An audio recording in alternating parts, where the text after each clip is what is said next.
দিগবৈৰ প্ৰাক্তন ছাত্ৰ ছাত্ৰীসকলৰ হৈ গীতাৰ্থী হাজৰিকা, উপাসনা হাজৰিকা, ডিম্পী বৰুৱা আৰু হিমাদ্ৰী ৰয় আমি চাৰিগৰাকীয়ে 2005, 2006 আৰু 2007 বৰ্ষৰ প্ৰাক্তন ছাত্ৰ ছাত্ৰী হৈ তেওঁলোকৰ হৈ আমি ইয়ালৈ আহিছোঁ আৰু আমাৰ এই 3টা বৰ্ষৰ কিছু সংখ্যক ছাত্ৰ ছাত্ৰীয়ে লগ হৈ শিশু নিকেতন দিগবৈৰ যি এই ঘৰটো এই ৰুমটো লাইব্ৰেৰীৰ কাৰণে যিটো বনোৱা হৈছিলে তাৰ ভিতৰৰ সংখ্যক যিখিনি কাম আছিলে সেইখিনি আমি কৰিম বুলি হাতত লৈছিলোঁ প্ৰাক্তন ছাত্ৰ ছাত্ৰীসকলে।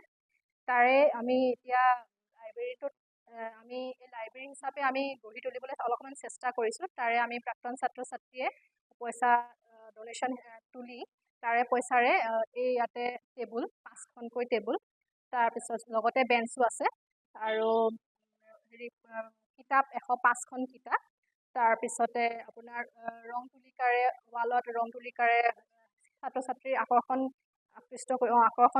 আনিব পৰাকৈ ধুনীয়াকৈ সজাই তোলা হৈছে। আৰু তাৰ লগতে পৰ্দা কিছু চেষ্টা কৰিছোঁ সজাই তুলিবলৈ। আৰু এটা ডাঙৰ আপোনাৰ কাঠৰ ৰেক আমি তৈয়াৰ কৰি উলিয়াইছোঁ। যিমানখিনি সম্ভৱ হৈছে চেষ্টা কৰিছোঁ। ভাবিছোঁ যে ছাত্ৰ ছাত্ৰীসকলৰ বাবে উপকৃত হ'ব এইখিনি। ভৱিষ্যতে মানে তেওঁলোকে সুবিধা পাব, যিটো আমি পাইছিলোঁ, বাট এইটো আমি মানে তাতকৈ আমি পোৱাতকৈ আৰু ভাল ধৰণে পাবলৈ চেষ্টা কৰিছোঁ দিবলৈ।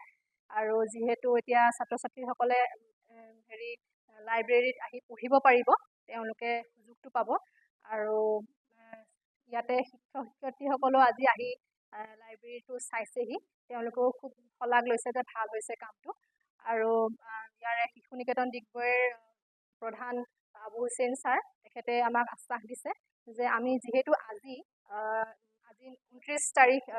29 জুন 2024 হস্তান্তৰ কৰিছোঁ, কিন্তু আনুষ্ঠানিকভাৱে কৰা তেনেকৈ হোৱা নাই।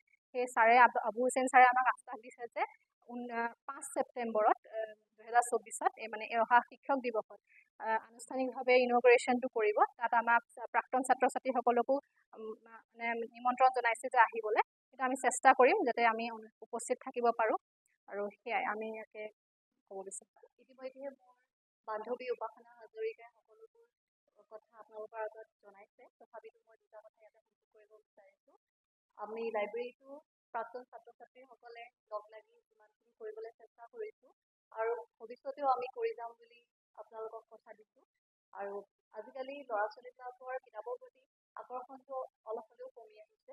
তেওঁলোকক যাতে আৰু আকৰ্ষণ কৰিব পাৰোঁ, সেইকাৰণে আমি বিভিন্ন ধুনীয়া ধুনীয়া ভ্ৰমণ কাহিনীয়ে হওক, সাহিত্যিকৰ লেখনিয়ে হওক, জীৱনী হওক, বিভিন্ন উপন্যাসে হওক, কবিতা পুথিয়ে হওক, আমি উল্লেখ আগবঢ়াইছোঁ ছাত্ৰ ছাত্ৰীসকলৰ ভৱিষ্যতত জীৱনত তেওঁলোকক সহায় কৰিব বুলি।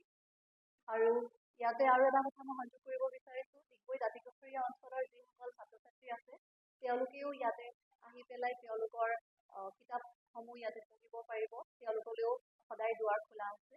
আৰু যিসকল প্ৰাক্তন ছাত্ৰ ছাত্ৰী আছে, তেওঁলোকক কথাও ছাৰে জনাইছে, তেওঁলোকেও যিকোনো সময়তে আহি লাইব্ৰেৰীত তেওঁলোকে নিজৰ পচন্দৰ কিতাপখন আহি পঢ়িব পাৰিব। সদায় তেওঁলোকৰ কাৰণে দুৱাৰ খোলা আছে। গতিকে খুব ভাল লাগিছে কথাষাৰ শুনি পেলাই।